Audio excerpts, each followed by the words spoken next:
Hey everyone, Andy coming at you. I am a senior at Princeton University and I am definitely very bored from the coronavirus and decided to start a YouTube channel because what else am I going to do with my time, my ample amount of time.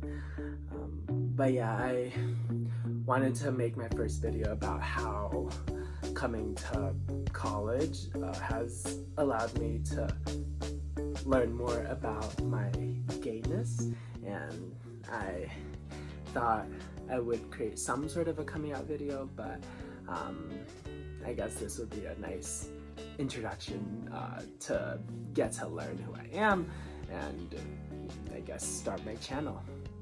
I went to school in China where it was relatively competitive. Your grades are always posted outside of the classroom after every exam, and I think that created a lot of pressure to do well on every exam, since that your ranking sort of defines your social standing, so that determined which order you get to pick your seats when you get to leave class. So people who have done poorly would have to go to class for a little bit longer.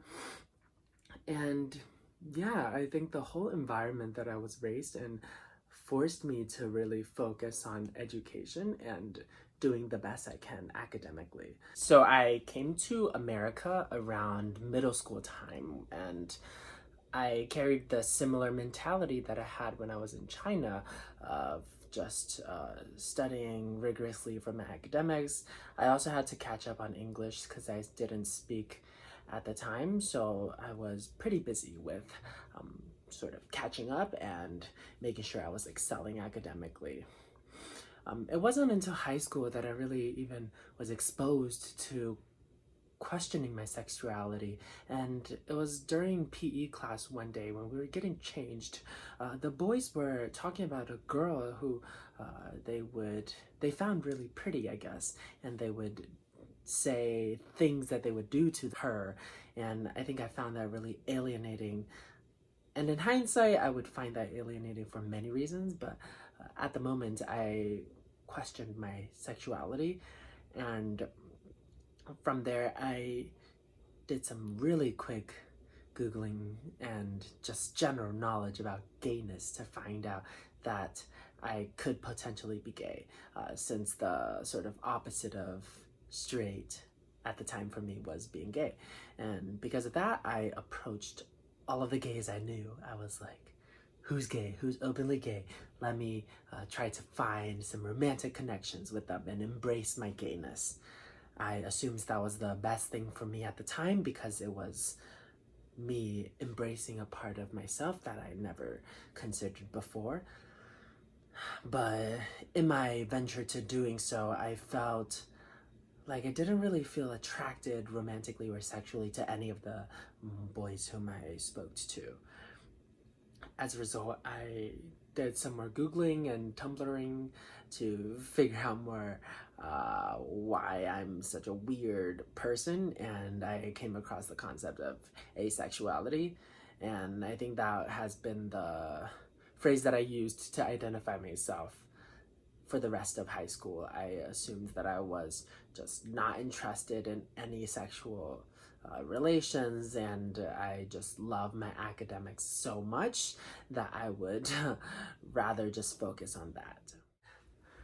Okay, so to be honest, I did have a little bit to drink, so I am a little bit tipsy and pretty hot right now, so I guess I might film the rest of this video without a shirt on, and I hope you guys don't mind. Alright, so where was I?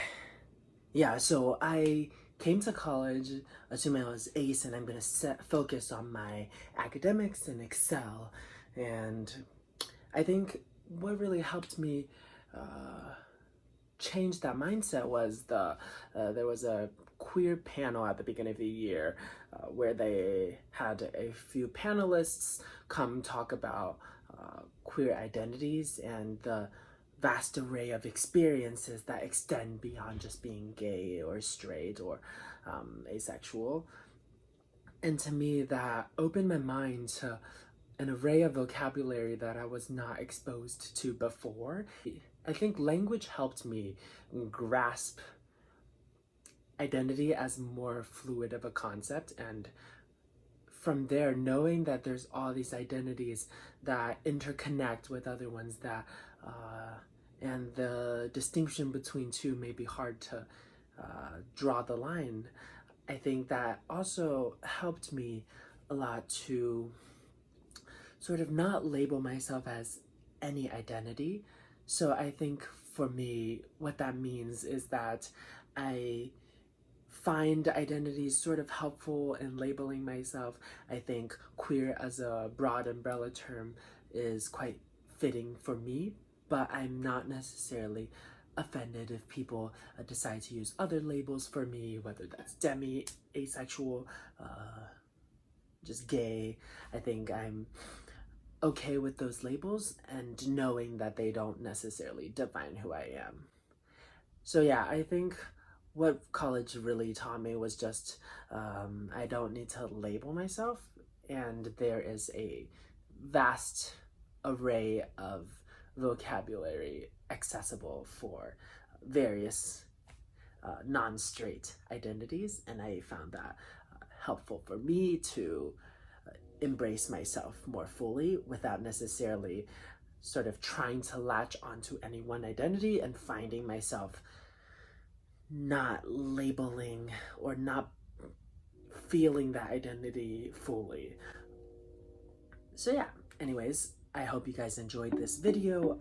I don't know what I will post next. I think I'm a fairly eclectic person, so I'm sure I'll have weird, crazy ideas to post for the following videos. But yeah, I just wanted to post my first video as sort of a nice introduction to say hi to the YouTube community. Alright, I will see you guys next time.